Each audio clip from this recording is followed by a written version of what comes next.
नमस्कार, मैं हूं दीपाली राणा। आप देख रहे हैं कमोडिटी कॉल और बात करेंगे कि बहुत ही इंटरेस्टिंग खबर की जो आज सुबह से ही चर्चा में वही है कि सरकार ने 9 कैरेट के सोने के गहने की हॉलमार्किंग को भी मंजूरी दे दी है। इसे कैसे देखती है इंडस्ट्री, इस कदम का कैसे और कितना फायदा होगा, इस पर करेंगे बातचीत।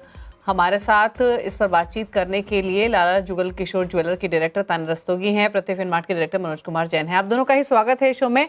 तो तान्या, पहले तो आपके इनफैक्ट इनिशियल कमेंट्स, अंडरस्टैंडिंग जानना चाहेंगे। आमतौर पे जब हम सोना खरीदते, एक तो दो पहलू हैं इनफैक्ट इस खबर के। एक तो जब हम सोना खरीदते हैं तो यूजुअली जो आम रिटेल बायर्स होते हैं वो 22 कैरेट में ज़्यादा बिक्री करते हैं। आई एम श्योर आपके पास नंबर्स भी होंगे कि शायद जो मार्केट साइज है वो 22 कैरेट का सबसे ज़्यादा है। 18, 14 अब रिसेंटली पॉपुलर हुए हैं।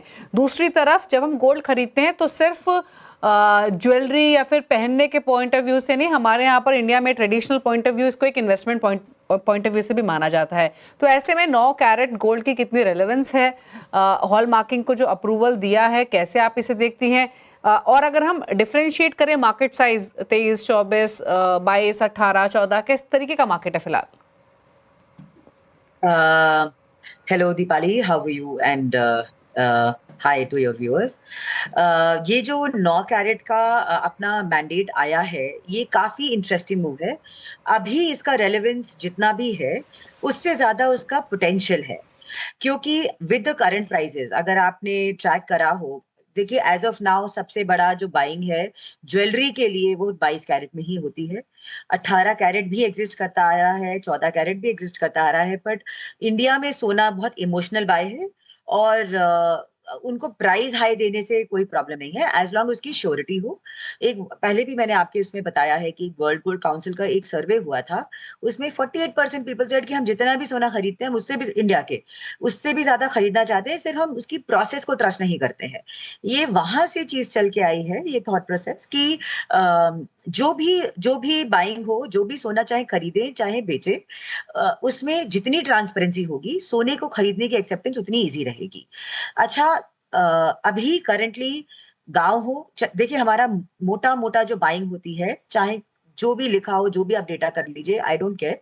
ओरिजिनली बात यही है कि सोना हमारा 70% अभी भी रूरल एरिया में ही कंजम्पशन होता है, चाहे वो चल के आए अर्बन एरिया से खरीदें क्योंकि यहाँ के ट्रस्टेड ज्वेलर्स को खरीदें या वहीं से खरीदें, पर वो जनरेशनली उनकी पीढ़ियां एक ही ज्वेलर से खरीदती आ रही हैं और 70% मार्केट वहीं पर होता है। वहां पर एक्सेप्टेंस आनी, कोई भी जो डिफरेंस अदर देन 22 कैरेट, बहुत टाइम लगता है। तो अभी 9 कैरेट का आने में टाइम लगेगा। ज्वेलरी, डायमंड ज्वेलरी में हो रहा है ऑलरेडी। ईस्टर्न यूपी, जैसे अगर हम यूपी में हैं तो यूपी का बात करें तो ईस्टर्न यूपी में पूर्वांचल की तरफ शुरू है, छोटे छोटे आइटम्स बिक रहे हैं, यंगर यंगर लॉट में बिक रहे हैं। लेकिन ये जो 9 कैरेट ज्वेलरी आएगी, ये 22 कैरेट ज्वेलरी से जरूरी नहीं है कि कम्पीट करें, ये और चीजों से कम्पीट करेगी। अभी आप देखिए चांदी भी कितना हाई हो गया है, चांदी भी रेडी कर गया है। तो जो लोग चांदी में भी खरीद रहे थे उनको लगेगा कि ये तो सोना है, इसमें सेफ्टी है। चांदी में काफी वॉलेटिलिटी रहती है, वो आप शॉर्ट टर्म एडवांटेज के लिए बाय कर लेते हैं। लेकिन जो गांव के लोग हैं जिनके पास बड़ा सोने का हमेशा जेवर खरीदने का कैपेबिलिटी नहीं रहता है, आप देखिए ना इंडिया में कितना चांदी की ज्वेलरी बिकती है, और वो शायद वो भी इन्वेस्टमेंट के बेसिस पे बिकती है विलेजेस में। उनके तरफ अगर धीरे धीरे ट्रांसपेरेंसी आएगी हॉलमार्किंग से, मैंडेट से, तो उनका रुझान भी 9 कैरेट की तरफ आ सकता है। तो it is a very good potential move, I would say. Okay, अच्छा एक चीज़ और बताइए तान्या, अभी 9 कैरेट को कितना सोना कहेंगे, बेसिकली कितना पोर्शन गोल्ड का होगा, पहला चीज़ ये। दूसरा ये जो आपने अभी कहा, फिर ये मान के चलें कि 9 कैरेट गोल्ड का जो कस्टमर बेस होगा वो कम्प्लीटली डिफरेंट होगा, ज्योग्राफी वाइज काफ़ी स्पेसिफिक हो सकता है, या फिर पॉकेट साइज के हिसाब से हो सकता है, या फिर वो लोग जो कि खरीद सकते हैं, पोटेंशियल हैं, आर्टिफिशियल ज्वेलरी जो खरीदते हैं, शायद वो इस तरफ रुझान करें क्योंकि कम प्राइस में कहने को तो गोल्ड होगा ही, भले ही चाहे 9 कैरेट का हो, बेहतर डिजाइन मिलेंगे। क्या उस तरीके का कस्टमर बेस में बिल्ड हो सकता है गोइंग फॉरवर्ड?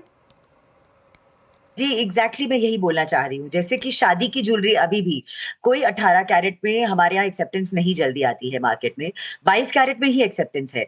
और सोना में जो रिटर्न है आपको समझ में आता है कि जितना देखिए जो मेकिंग, अब सोने की ज्वेलरी कौन सी सबसे ज्यादा बिकती है? कुंदन भी है, स्टोन्स भी है, पर जो येलो 80-20 का रूल होता है, तो 80% ऑफ ज्वेलरी जो बिकती है सोने में, हेवी ज्वेलरी में, वो आपकी प्योर गोल्ड में बिकती है। जिसमें आपकी, क्योंकि इंडियन बायर ना बहुत कॉग्निजेंट है, वो बेटी को शादी पे दे रहा है, उसको ये चाहिए कि मेरा सोने का जो मैं वैल्यू दे रहा हूँ वो उसका बरकरार रहे, उसमें वेस्टेज ना हो। तो देख के देते हैं कि उसका रिटर्न क्या है। अभी 22 कैरेट का रिटर्न, अगर आपको सोना ज्वेलरी में थोड़ा भी आता है तो वो रिटर्न अच्छा दे रहा है, कोई बात नहीं। तो कस्टमर आज भी 22 कैरेट का ही शादी पे अपनी बेटी को ज्वेलरी देना चाहता है। एक इमोशनल एक्सेप्टेंस आने में टाइम लगेगा। 14 कैरेट में ही अभी पूरी एक्सेप्टेंस नहीं आई है, 9 कैरेट को आते आते टाइम लगेगा। लेकिन वो जो फर्स्ट टाइम बायर्स हैं, जो यंग बायर्स हैं, जो अभी एक नया डेमोग्राफिक है जिसके लिए पूरा वो ऑलरेडी एग्जिस्टिंग मार्केट से compete नहीं कर रहा है। हमारा ज्वेलरी मार्केट, गोल्ड का मार्केट एक्सपैंड कर रहा है, अभी काफी पोटेंशियल है। एंड करंटली आप देखिए तो अभी जून में 2 years लो पे है हमारा इंपोर्ट गोल्ड का। तो डिमांड इस टाइम रुकी हुई है। जो दूसरी ज्वेलरी जिनका शादी का है या फेस्टिव सीजन है, उन्हें तो सोना लेना है। उनके अलावा जिनको जरूरत नहीं है लेकिन उनको अपना गोल्ड को इन्फ्लेशन के अगेंस्ट हेज के लिए गोल्ड लेना है, अपना कैश को कन्वर्ट करना है, या फर्स्ट टाइम बायर है, या जॉब गोइंग गर्ल्स हैं जो पहले शायद इलेक्ट्रॉनिक ले लेते थे या कुछ दूसरा चीज ले लेते थे जिसमें ज्वेलरी जो बिल्कुल डेप्रिसिएटिंग एसेट था, वो वाले जो कस्टमर हैं वो अभी फर्स्ट टाइम बायर्स बन रहे हैं। ये एक्सपैंडिंग मार्केट है, उनका बहुत अच्छा रुझान है। वो उन लोगों के लिए जैसे स्मार्ट मॉडर्न ज्वेलरी है, जैसे मैंने आपको बताया डायमंड ज्वेलरी है, ये वाले कस्टमर्स के लिए बहुत अच्छा एक नया, ये ऑलरेडी बहुत अच्छा पोटेंशियल क्लाइंट बेस बन रहा है। इसमें बहुत इजाद हो रही है, ज्वेलरी में बहुत इनोवेशन आ रहा है उनके लिए। बहुत जो कहते हैं जॉब वेयरिंग ज्वेलरी, जिसमें बहुत ज्यादा मॉड्यूलर ज्वेलरी बन रही है कि कभी ऐसे पहन ले कभी वैसे पहन ले। ये वाले लोग के लिए अभी 9 कैरेट में काफी अच्छी एक्सेप्टेंस धीरे धीरे आएगी। अभी उतनी नहीं है, आई अग्री, बट पोटेंशियल बहुत हाई है।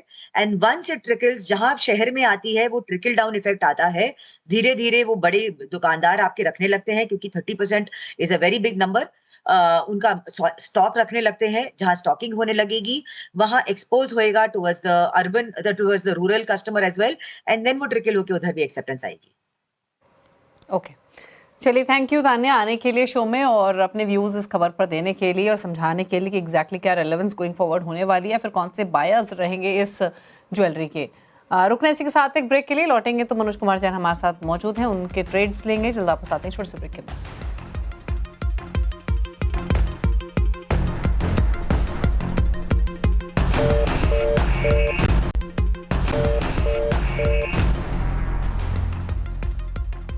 आप देख रहे हैं कमोडिटी कॉल, मनोज कुमार जैन हमारे साथ मौजूद हैं। अब बात करते हैं ट्रेड्स की। मनोज जी बताइए पहले तो आपकी ट्रेडिंग कॉल्स। नमस्कार दीपाली जी। हम अगर देखें तो यहाँ पे गोल्ड सिल्वर में सप्ताह की शुरुआत में फिर एक पॉजिटिव मोमेंटम बनता हुआ नजर आया है। सिल्वर में एक अच्छा ट्रैक्शन है, गोल्ड के मुकाबले हम देख रहे हैं कि कीमतें फिर एक बार 1,14,000 के स्तर के ऊपर निकलती हुई नजर आई है। तो आज के सत्र में सिल्वर में डिप्स में बाय की सलाह रहेगी। 1,13,300 के आसपास अगर शाम के सत्र में भाव आते हैं वहां पे बाय करके चलना चाहिए। स्टॉप लॉस 1,12,500 का रखें और लक्ष्य यहाँ पे 1,14,800 तक के रहेंगे। वहीं हम देख रहे हैं कि कच्चे तेल में ऊपरी लेवल से मुनाफा वसूली देखने को मिली है, लेकिन एक दायरे का कारोबार है। निचले स्तरों पर सपोर्ट्स लगातार बने हुए हैं। 5,750 के स्तर के आसपास यहाँ बाय की सलाह रहेगी डिप्स में। स्टॉप लॉस इंट्राडे के लिए 5,710 का रखना है और लक्ष्य यहाँ पे 5,810 तक के रहेंगे। ओके, चलिए, तो ये रही आपके लिए ट्रेडिंग स्ट्रैटेजीज रेकमेंड की गई हैं। अच्छा, कुछ और कमोडिटीज पर आए लेते हैं। एक नेचुरल गैस से बताइए मनोज जी, आपकी राय क्या होगी? करेक्शन यहाँ पर क्लियरली विजिबल है, 4% ज्यादा का नुकसान। आज भी एक रिकवरी दिखी थी लगातार करेक्शन के बाद, अब वापस से कमजोर हो रही है ये कमोडिटी, क्या रहा है इन स्तरों से? बिल्कुल, यहाँ ऊपरी लेवल पर रेजिस्टेंस बने हुए हैं और जिस तरह से यहाँ पे रशिया यूक्रेन पीस डील को लेकर के लगातार जो प्रयास हो रहे हैं, तो उसके चलते भी ऊपरी लेवल से मुनाफा वसूली देखने को मिल रही है। 288 एक इमीडिएट सपोर्ट है दीपाली जी। अगर ये लेवल के नीचे कीमतें फिसलती है तो हम गिरावट यहाँ पे एक्सटेंड होते हुए देखेंगे। तो अगर किसी की भी यहाँ पे लॉन्ग की पोजीशन है तो 288 का एक स्ट्रिक्ट स्टॉप लॉस मेंटेन करना चाहिए। जहां पे अगर शॉर्ट सेल की पोजीशन है तो 288 के नीचे और भी एक ब्रेकडाउन जो है कीमतों में देखने को मिल सकता है और उस केस में 282 तक भी यहाँ पे कीमतें जा सकती है। तो यहाँ पे 288 के स्तर पर इस कमोडिटी में नजर रखकर चलना चाहिए। ओके, अच्छा, एक रहा है ग्वार पैक पर भी, यहाँ भी वीकनेस क्लियरली विजिबल है। आज भी दोनों कमोडिटीज लाल निशान में ट्रेड कर रहे हैं, 0.5-1% का नुकसान। क्या रहा है ग्वार पैक पर? बिल्कुल यहाँ पे रेंज का ही कारोबार है। पिछले सप्ताह हमने कुछ रिकवरी जरूर बनते हुए देखी थी, लेकिन 5400 के स्तर के ऊपर ग्वार सीट सस्टेन नहीं हो पा रहा है। वहीं ग्वारगम की भी अगर बात करें तो 10,100 के स्तर पर यहाँ भी रेजिस्टेंस बने हुए हैं। तो हमारा मानना है कि दायरा बना रह सकता है 5150 से 5400 ग्वार सीट और 9600 से 10,100 ग्वारगम। तो ये रेंज में ही अभी कारोबार होने की उम्मीद नजर आ रही है। ओके, ठीक है। चलिए क्विकली राय स्पाइसेस पर भी ले लेते हैं, जहां पर टीएमसी तो अगेन कमजोर है, टर्मरिक में 1% का नुकसान है, लेकिन बाइंग इंटरेस्ट देखने को मिल रहा है धनिये में। क्या रहा है आपके धनिये पर और टर्मरिक दोनों पर? धनिया में हमने पिछले सप्ताह भी यहाँ पे बाइंग रिकमेंड की थी दीपाली जी 7,800 तक के लिए, और हम देख रहे हैं कि इनलाइन यहाँ पे मूवमेंट जो है बढ़त देखने को मिल रहा है, बढ़त है आज भी, और कीमतें 7,800 के ओर जाती हुई नजर आ रही है। तो हमारा मानना है कि धनिया ओवरऑल स्पाइस पैक में अभी भी सबसे बेहतर बेट लगता है। यहाँ पे अगर फ्रेश बाय करना है 7,600 के आसपास के स्तर मिले तो लॉन्ग कर सकते हैं 7,450 के स्टॉप लॉस से। 7,850 पहला लक्ष्य रहेगा, और कीमतें यहाँ पे 8,000 तक भी जो है शॉर्ट टर्म में जा सकती है। वहीं जीरा और हल्दी की अगर हम बात करें तो यहाँ लगातार रेजिस्टेंस देखने को मिल रहे हैं। जीरा एक 19,400 से 20,000 का दायरा बना रह सकता है। वहीं हल्दी जब तक 13,650 के स्तर के ऊपर सस्टेन नहीं होती है, 12,800 से 13,650 की रेंज यहाँ भी बनी रह सकती है। ओके, ठीक है। चलिए, तो ये रह रही है आपके लिए टर्मरिक पर। एक क्विक कमेंट ले लेते हैं कॉटन सीड ऑयल केक पर, जहां पर एक प्रॉफिट टेकिंग के बाद एक अच्छा रिबाउंड देखने को मिला और आज भी प्राइसेस 0.5% ऊपर ट्रेड कर रहे हैं। वापस 3200 के नजदीक पहुंचा है कॉटन सीड ऑयल केक। इन स्तरों के आसपास यूजुअली थमता है। क्या राय रहेगी मनोज जी इन स्तरों से? ये लेवल पे फ्रेश बाय की सलाह नहीं रहेगी दीपाली जी। अगर यहाँ पे ब्रेकआउट होता है 3200 के ऊपर तो ही बाय करे, नहीं तो वेट करना चाहिए। हमारा मानना है कि 3,080 से 3,200 का एक रेंज बना हुआ है। फ्रेश बाय 3200 के ऊपर ब्रेकआउट होने पर ही करना चाहिए, नहीं तो यहाँ पे एक बार वेट करना चाहिए। ओके, चलिए, तो ये रही strategy cotton seed oil cake. Fresh position बनाने की सलाह नहीं है, भाव 0.5% ऊपर आज के कारोबार में। थैंक यू मनोज जी आने के लिए शो में, सभी ट्रेड्स रेकमेंड करने के लिए। इसी के साथ एक ब्रेक के उस पर आप लेकर आएंगे आवाज समाचार। नमस्कार।